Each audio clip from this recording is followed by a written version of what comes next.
You can order the discs and pads used in the video on the CarParts.com website via the link in the description. Turn off your vehicle's ignition. Set the parking brake. Pull the hood release handle and open the hood.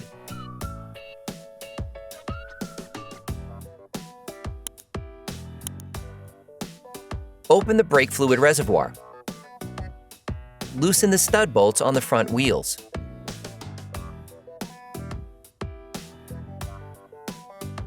Lift the front of your vehicle.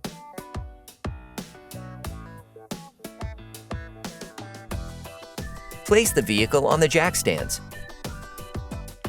We strongly suggest watching our video on how to jack your Ram 1500 safely before carrying out this step. In order to change the brake discs and pads on your vehicle, you will need to take off the wheels to have full access.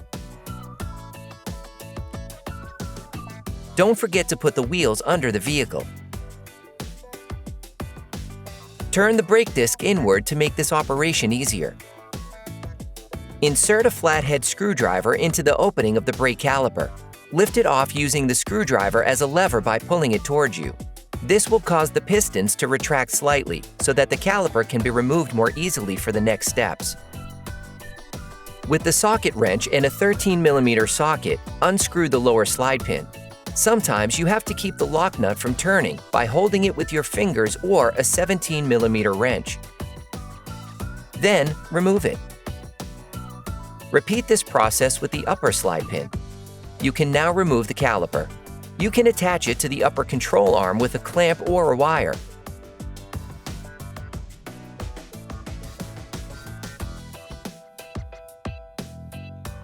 Remove the brake pads. To do this, slide them away from the disc.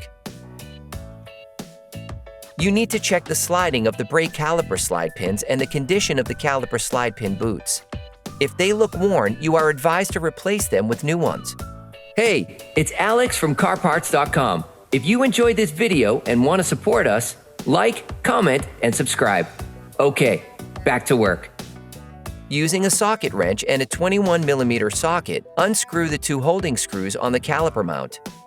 Depending on the state of the nuts on the caliper mount, it may be necessary to use a hammer to loosen them.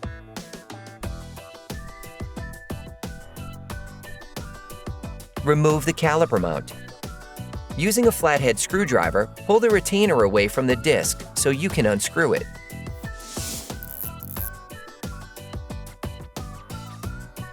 Finally, remove the disc. Clean the wheel hub with a wire brush.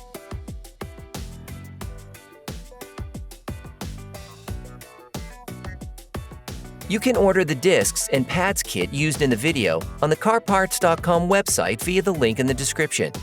Before installing the new disc, it is vital to clean it using brake cleaner and paper towels to take off the storage paraffin.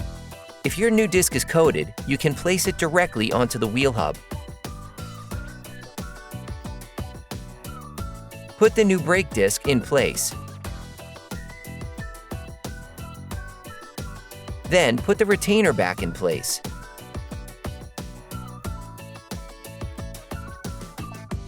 You can purchase the parts we used here by visiting our website at CarParts.com. Using a wire brush, clean the caliper mount to remove any excess rust that could prevent the pads from sliding. Depending on the state of corrosion, we even recommend using a file to restore the original shape. Reassemble the caliper mount by screwing first by hand.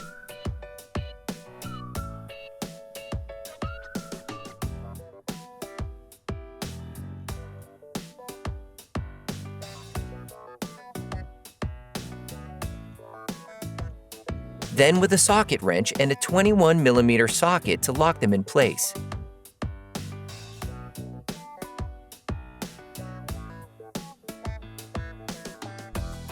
Finish tightening using a torque wrench.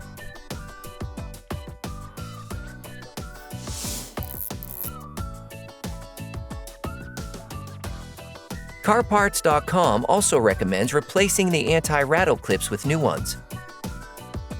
Grab the new pads. Place the new anti-rattle clips on the pads.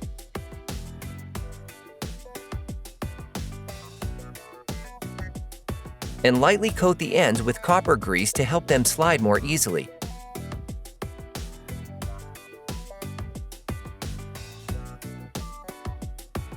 Insert the new pads into the caliper mount by sliding them in. Then, press on the anti-rattle clips to put them in place in the caliper mount.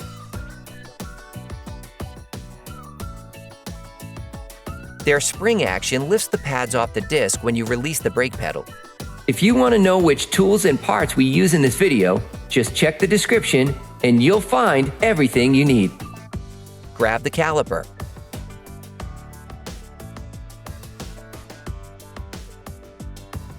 Place a used pad in the caliper, then using a clamp or brake windback tool, press the pistons into the caliper. This step is essential before installing the new pads.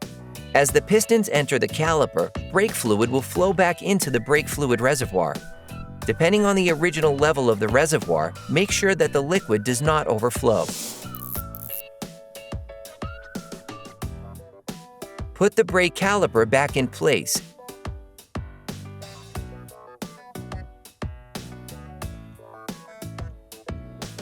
And screw in the slide pins by hand at first. You can use a 17mm spanner to prevent the bolts from rotating. Screw them in using a socket wrench and a 13mm socket. Finish tightening using a torque wrench.